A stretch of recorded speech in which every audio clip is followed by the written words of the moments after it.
Good morning, good evening, good afternoon, in whichever time you're watching this. Welcome to SSC and welcome to the 32nd day of Static GK Quiz Show, in which we shall be discussing 25 questions on polity. To buy a full video course on polity, which is dedicated for SPSC, you can WhatsApp to this given number. The course price is 1,200. So there are total of 25 questions in today's session. I request everyone to participate in the quiz. To buy the PDF of entire series of this Static GK, it will cost you rupees 300. For that, send a message to 779705869. In this, you get both printable and digital read formats PDF of all the videos of this entire Static GK series. So, polity, first question. In India, the concept of single citizenship is adopted from which country? The options are there and your time begins now. England, USA, Canada, or France?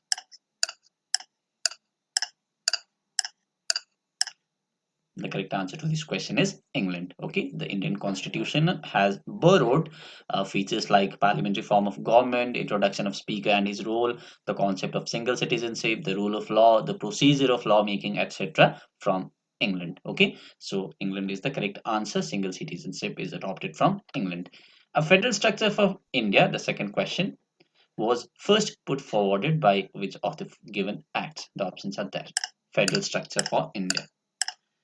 Federalism, which means the distribution of power between center and the states. The correct answer is Government of India Act of 1935. It was the first voluminous and final constitutional effort of governing British India, which articulated three major goals. What were those three major goals? The first goal was establishing a loose federal structure. Second goal was achieving provincial autonomy, and the third goal was safeguarding minority interest through separate electorates. More details you can pause the video and have a look in the PDF. Next question. The drafting committee of the constitution, the drafting of the constitution was completed on which date? The options are there and your time begins now. The drafting of the constitution.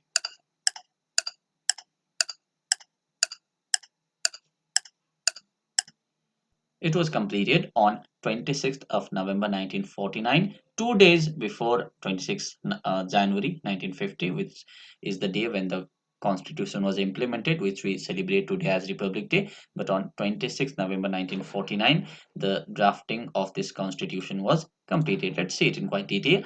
A draft Constitution was prepared by a committee and submitted to the Assembly on 4th November 1947. So in 1947 itself, this the first draft of the Constitution was submitted to the committee, but this Constitution was debated and over 2,000 amendments were moved over a period of 2 years, and finally on 26 November 1949 the process was completed and the Constituent Assembly adopted the Constitution. Okay, so the drafting was completed on 26 November 1949. So hope this is clear. Next question. Who was the president of the Constituent Assembly? President of Constituent Assembly. The options are there and your time begins now. Pandit Nehru, Sardar Patel, Dr. Rajendra Prasad, or Dr. B.R. Ambedkar? The correct answer is not Dr. B.R. Ambedkar, it's Dr. Rajendra Prasad. Okay, President of Constituent Assembly. The first temporary 2-day president of Constituent Assembly was Dr. Sachidanand Sinha, but the permanent president was Rajendra Prasad, who was elected later. Okay, so it can be asked that Sachidanand Sinha, uh, about him, that he was the first 2-day president of Constituent Assembly. Okay, these are the kind of questions which can be asked in KBC 5 crore or 7 crore type, right? So just have a look on this. This is it. Sachidanand Sinha, first 2-day president of Constituent Assembly, and Rajendra Prasad, first the president of Constituent Assembly. Okay, the elected president. Public order as an item in the Constitution figures in which of the given list? The options are there, and your time begins now. The union list, the state list, or the concurrent list, or the residuary powers? The correct answer to this question is the state list. Okay, so public order as an item in the Constitution figures in the state list under 7th schedule of Indian Constitution. Next. Which among the following states has the highest number of seats in Lok Sabha? that is the highest number of representatives. Which states in Lok Sabha? Uttar Pradesh, Tamil Nadu, Rajasthan or West Bengal? The correct answer is Uttar Pradesh with 80 seats. Okay, next question. Who was the first chairman of Indian Constitution's drafting committee? The options are there. B.L. Mehta, Madhav Rao, B.R. Ambedkar, T.T. Krishnamacharya. We saw that the president of Constituent Assembly was Dr. Rajendra Prasad, and I think everyone knows this. The first chairman of Indian Constitution's drafting committee was Dr. B.R. Ambedkar. Okay, next. In which year the Constituent Assembly of India started functioning? The options are there, and your time begins now. The Constitution started functioning in 1950, okay, Republic Day, but Constituent Assembly started functioning in which year? It was in the 1946 itself. At the 11 a.m. of 9 December 1946, the Assembly began its first session with 211 members attending. By early 1947, representatives of Muslim League and princely states had joined, and the Assembly approved the draft constitution on 26th November 1949, which we just discussed a few questions before, right? So this is it. Let's go to the next question. Where in the Indian Constitution has economic justice been provided as one of its objectives? The options are there, and your time begins now. Economic justice has been provided as one of the objectives. The correct answer is in directive principles. Okay, the directive principles are an amalgam of diverse subjects embracing the life of the nation and include principles which are general statement of the social policy, principles of administrative policy, socio-economic rights, and a statement of international polity of the policy of the constitution. Okay, so this economic justice is there in directive principle. Next, which one of the following is not enumerated as a right in the Constitution of India? I think this is easy one. Political and social right, educational right, economic right, right to religion.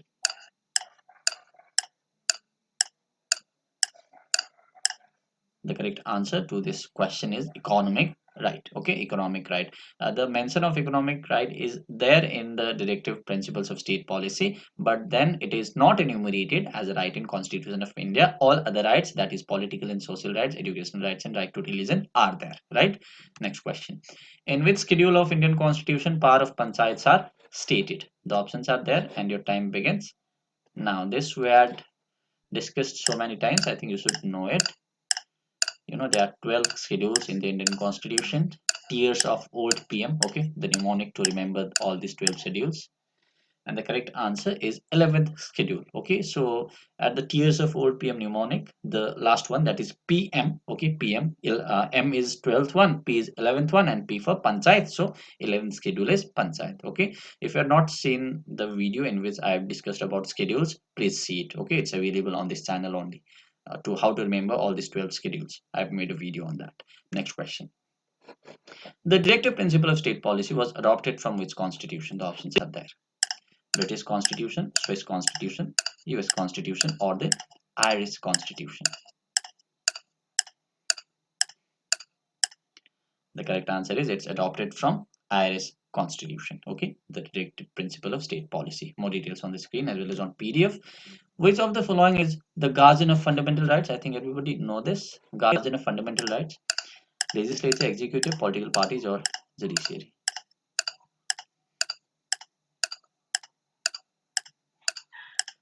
The correct answer is judiciary. Okay, judiciary is the guardian of fundamental rights. Just imagine if political parties were the guardian, how much of more chaos would there be in the country today? Okay, so hopefully a judiciary is the guardian of fundamental rights. So judiciary is there to look after the fundamental rights if any of the rights are violated. So this is it. Let's go to the next question. List fundamental duties were added to the Indian Constitution in which part? We have discussed this question. Still, for revision, let's see how much of you remember. Fundamental duties were added in which part of Indian Constitution? It's in part 4. Okay, we've already done this. Next, under which of the following writs an official can be prevented from taking the action which is officially not entitled? The options are there, and your time begins now. Mandamus, quo warranto, certiorari, or habeas corpus? What is habeas corpus? If you want to know, then I would recommend that you watch the movie Jai Bhim. It's a very interesting movie and a very important movie. You almost watch it. Okay, a perfectly made movie. It's available in Amazon Prime. The correct answer to this question is mandamus. Okay, mandamus is a judicial remedy which is in the form of an order from a superior court to any government subordinate court, corporation, or public authority to do or forbear from doing some specific act which that body is obliged under law to do or refrain from doing, as the case may be, and which is in the nature of public duty and in certain cases of a statutory duty. Okay, so mandamus. Next question. Okay, the answer got revealed. In fact, this is a repeated question. The DPSP has been taken from Irish Constitution. Next, as per Indian Constitution, the right to property is I think this also everybody knows it's legal right. Okay, we've done this. There are many questions repeated in today's session. That is an important question. Right dash duties. Right dash duties. Right obstruct duties. Right instructs duties. Right implies duties, or right opposes duties. Which is it? The correct answer to this question is right implies certain duties. Okay, there's an example given here. If one has the right to follow one's own religion, then it's one duty to allow others to follow their religion as well. Okay, I think it's pretty understandable that if you get some right, then there are certain duties also which you need to follow upon. Okay, if you are allowed to follow your own religion, then you are not the only one in the society, right? You must allow others to follow their religion as well. So it's your duty. So it's simple that right implies duties. Next, how many fundamental rights were granted initially? This also I think everybody knows. 6, 7, 4, or 5.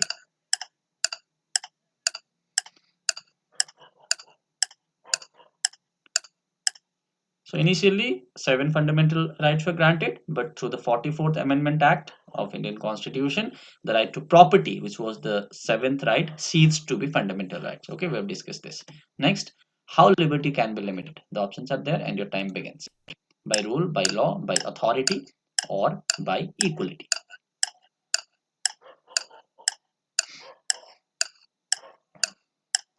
So liberty can be limited by law. Liberty, everybody knows, it's one of the human rights, which in the words of John Locke, it consists of being free from any superior power on earth. However, it is non-absolute. Okay, it's not absolute, and it can be limited by law or restricted in certain circumstances where there is a need to take into account the rights of other individuals or wider society. The truth is, modern laws permits only limited form of liberty. Okay, modern laws permits only limited form of liberty, so liberty can be limited by law. Next, the system of judicial review exists in which of the given countries? Does it exist in India only, UK only, USA only, or India and USA?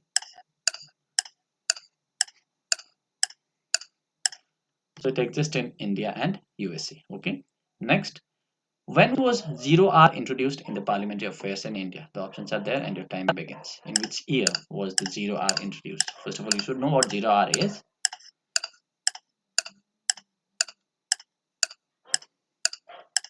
So it was introduced in 1962. What is 0R? 0R in parliament starts at 12 noon. 12 noon means in the daytime. Okay, 12 afternoon. During which members raise matters of importance, especially those that cannot be delayed. Okay, urgent matters. 0R is the Indian government's innovation. Uh, Indian innovation in the field of parliamentary procedures and has been existent since 1962. However, it does not find its mention in rules of procedure. During 0R, questions are asked about issues of public importance without prior permission. These questions are usually directed against individual ministers. Okay, next, 0R introduced in 1962. The maximum number of members of Lok Sabha and Rajya Sabha as fixed by the Indian Constitution is how much? This question we have done as separate two questions in one of the previous sessions. Now this is the amalgamation of these two questions, a different form. I think everybody knows it. It's 545 and 250. Okay, 545 is the maximum for Lok Sabha, 250 is maximum for Rajya Sabha. We've discussed this. Maximum time interval permissible between two successive sessions of the parliament is how much? What is the maximum time interval permissible between two successive sessions of parliament?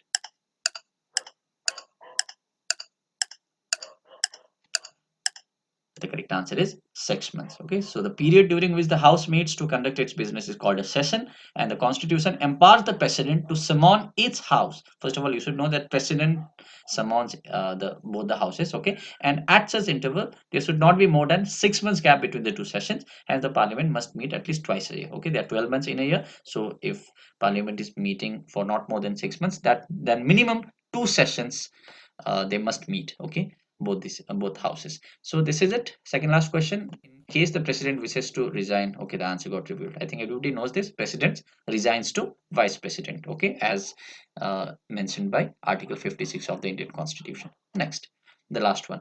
The voting age in India was lowered from 21 years to 18 years through what? The options are there, and your time begins now. Presidential ordinance, constitutional amendment, executive order, or parliamentary legislation. The correct answer is constitutional amendment. Okay, so which constitutional amendment? It was 61st constitutional amendment of 1989. Okay, 61st constitutional amendment act of 1989, which lowered the voting age from 21 years to 18 years. Okay, everybody knows that now the voting age is 18 years, but before it was 21 years till 1989, and through this amendment, the 61st one, the voting age of India was lowered. So this was the last question. So for revision, you can watch the session again on 2x speed. So with this, we complete the session. Thank you so much. Don't forget to like, share, and subscribe to SSC Sikkim. The PDF of entire series, you get it for 300. For that, send a message to 779705659. Bye-bye.